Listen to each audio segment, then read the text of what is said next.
Good morning बच्चों। I hope everyone is fine. Okay बच्चों, मुझे पता है आपके एग्ज़ाम्स चालू है, बराबर है। और अभी आपको दिक्कत किस चीज़ में जा रही है कि हम पेपर कैसे छुड़ाएं, पेपर को इम्प्रेसिव कैसे बनाएं, उसमें अच्छे मार्क्स कैसे लें। ठीक है बच्चों, तो आज मैं आपको बताने जा रही हूँ वो ट्रिक्स जिसके माध्यम से आप अपने पेपर को इम्प्रेसिव बना सकें। ओके, अगर कोई क्वेश्चन थ्योरेटिकल आता है, कोई क्वेश्चन थ्योरेटिकल आता है, फॉर एग्जांपल ऐसे बताए, अगर ऐसे पूछा जाए कि समाज हमारे लिए महत्वपूर्ण क्यों है ना, तो हम उसमें क्या कर सकते हैं, थ्योरेटिकल उसको ना लिखते हुए हम क्या कर सकते हैं, उसमें पॉइंट्स डाल सकते हैं। क्यों? क्योंकि समाज हमें क्या देता है, एक बेहतर जीवन देता है, हमें अच्छा नागरिक बनाता है। तो बच्चों, आप उसका आंसर कैसे लिखोगे, उस क्वेश्चन का आंसर कैसे लिखोगे, इस प्रकार लिखोगे, बराबर है। तो क्या आपको लगता है इसमें आपको पूरे मार्क्स मिलेंगे? नहीं, बराबर है। तो देखिए अब आपको इसका आंसर कैसे लिखना है। तो आपने देखा होगा फर्स्ट क्वेश्चन मैंने कैसे लिखा था, फर्स्ट क्वेश्चन का आंसर थ्योरेटिकल वे में लिखा था। अभी मैंने क्या किया है, उसी क्वेश्चन को इस तरह से लिखा है। आप देख सकते हो बच्चों, लाइक समाज का हमारे जीवन में योगदान, बराबर है। उसको मैंने कैसे लिखा, ये इस प्रकार से मैंने क्या निकाला है, ट्री डायग्राम। इसको क्या बोलते हैं हम, ट्री डायग्राम, या फिर हम फ्लो चार्ट, कुछ भी बोल सकते हैं, ठीक है। बट अगर हम इस तरह से हम अगर लिखते हैं, मैं इसको बढ़ा भी सकती हूँ, ठीक है। बट मैंने अभी एक फॉर एग्जाम्पल की मैंने आपको ये 3 पॉइंट्स को, थ्योरेटिकल आंसर को ये 3 पॉइंट्स में उसको कन्वर्ट किया है, बराबर है। अब देखो उसका आंसर, अच्छा व्यक्ति बनने की प्रेरणा देता है, बराबर है। देन दूसरे धर्म या जाति प्रति स्नेह तथा बंधुभाव भावना विकसित करता है, बराबर है।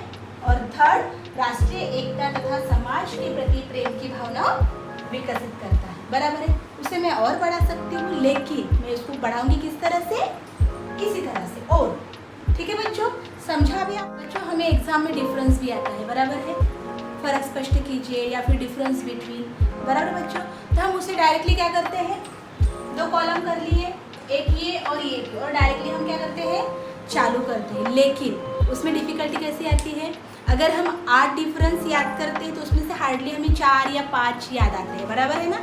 तो अगर हमें पूरे ही याद रखने हैं तो उसके लिए मैं आपको एक सिंपल तरीका बताती हूँ कि वो पॉइंट्स को हम याद कैसे। तो बच्चों, आपने देखा होगा, मुझे पता है आप किस तरह से डिफरेंस लिखते हो, ठीक है। तो मेरी एक मेथड है डिफरेंस लिखने की और उसे याद करने की। तो मैंने उसे इस तरह से बनाया है। देखो, मैंने एक एग्जांपल लिया है क्रिस्टलाइन सॉलिड और एमॉर्फस सॉलिड का, ठीक है। उसमें मैंने ऐसे उसको सीधे ना लिखते हुए मैंने क्या किया है, उसको एक पर्टिकुलर वर्ड को हाईलाइट किया है। फॉर एग्जाम्पल शेप, उसका शेप कैसा है, तो हम क्या करेंगे, डायरेक्टली उसको ना लिखते हुए उसको इस तरह से लिखेंगे, they have definite geometrical shape and they have irregular shape. तो इसमें मेन पॉइंट क्या है, डेफिनाइट और irregular.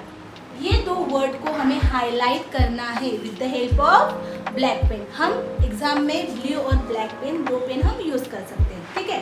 Then second point is arrangement. अब उनकी अरेंजमेंट कैसी है, they have long order arrangement, और यहाँ पे they have short order arrangement. तो यहाँ पे लॉन्ग और यहाँ पे शॉर्ट को हम क्या कर सकते हैं, अगेन उसको हाईलाइट कर सकते हैं with the help of black pen. Then states of matter क्या है, उसे हम और एक्सप्लेन करेंगे, और जो उसका मेन वर्ड है, क्योंकि उसमें डिफरेंस तो होगा ना, तो उसे भी हम अगेन ब्लैक पेन से हाईलाइट करेंगे। देन मेल्टिंग पॉइंट है, फिर नेचर है, अगेन वन मोर थिंग, हम उसे इस तरह से लिख सकते हैं, ठीक है बच्चों। हम इसे इस तरह, बच्चों हमें एग्जाम में निबंध वगैरह भी आता है, बराबर है। हिंदी में आता है, मराठी में आता है, इंग्लिश में आता है, बराबर है। तो हम निबंध जनरली क्या करते हैं, ये first paragraph, then second paragraph, then third paragraph, that's it, बराबर बच्चों। तो उसमें हम और क्या कर सकते हैं, देखिए मैं उस निबंध को किस प्रकार लिख सकती हूँ। तो उसको लिखने के लिए एक तरीका है, क्या तरीका है, तो बच्चों मैंने आपको जैसे बताया है कि हम निबंध को किस तरह से लिख सकते हैं। कभी भी निबंध की शुरुआत, स्टार्टिंग किसी जैसे कोई महान व्यक्ति है या फिर कोई समाज सुधारक है, कोई भी व्यक्ति जिसने आपके टॉपिक से रिलेटेड कुछ कहा हो, ठीक है, तो हम पहले उसे लिखकर, लाइक जैसे मैंने पेड़ हमारे मित्र है फॉर एग्जांपल के तौर पे आपको लिखा है, ठीक है, तो इसमें हम क्या करेंगे, मैं उस निबंध की शुरुआत कैसे करूँगी, एक पंक्ति से करूँगी, ठीक है, लाइक ठंडी छाव ना मिल पाएगी अगर पेड़ नहीं लगाओगी, बराबर है। तो मैंने क्या किया है, इस लाइन से मेरे निबंध की शुरुआत की है, बराबर है। जैसे यह पंक्ति हमें बताती है कि वृक्ष का हमारे जीवन में क्या महत्व है। वृक्ष हमें जीवन देता है, स्वस्थ शरीर संपदा प्रदान करता है, क्योंकि इतिहास बताता है कि कुदरत करे यही गुहार, पेड़ों को न काटो बार बार। तो इस प्रकार क्या हो सकता है, हम उसे और अच्छा बना सकते हैं। जैसे जैसे हम उसे लिखते जाएंगे वैसे वैसे कुछ नए थॉट्स, कुछ उसको हम अच्छे तरीके से उसे वहाँ पे पुट कर सकते हैं, ठीक है बच्चों। तो बच्चों आई होप आपने इसमें से कुछ सीखा होगा और आप ये अपने एग्ज़ाम में अप्लाई भी करना, तो शायद आपको कुछ ना कुछ अच्छे रिजल्ट दिखेंगे।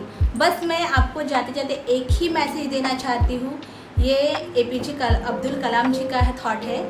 अगर आप पहली बार कोई कार्य करते हुए फेल हो जाओ तो निराश मत होना, क्योंकि मेरे हिसाब से फेल का मतलब है first attempt in learning, so never give up. Okay बच्चों, thank you. Style. Style is